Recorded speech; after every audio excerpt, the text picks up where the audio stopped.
இது நல்ல ஜானின் சுனாமி அலையோசை. திரு விஜய் அவர்களே, நேற்று மத்திய அரசு பட்ஜெட் தாக்கல் செய்தது. இதுவரை தாங்கள் எந்த ஒரு கருத்தும் சொல்லவில்லை. உலக வரலாற்றில் முதல் முறையாக தன் நாட்டு பட்ஜெட் மீது கருத்து சொல்லாத முதல் அரசியல்வாதி நீங்கள்தான். தமிழ்நாட்டு மக்களுக்கு நீங்கள் என்றுமே ஒரு ஆச்சரியக்குறிதான்.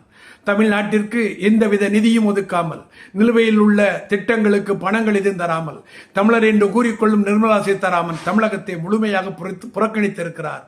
நீங்கள் இதுவரை வாயை திறக்கவில்லை. எடப்பாடிதான் அடிமையாக இருக்கிறார் என்றால் நீங்களும் அந்த வழியிலே செல்வது ஏன்?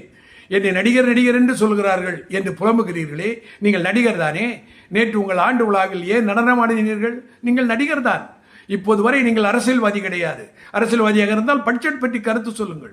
தீய சக்தி, ஊழல் சக்தி என்றெல்லாம் கூறிவிட்டு அதன் தலைவர்களை ரோல் மாடல் என்று சொல்லுகிறீர்களே, உங்களுக்கு வெட்கமாக இல்லையா? மக்களுக்கு விளக்கம் அளியுங்கள்.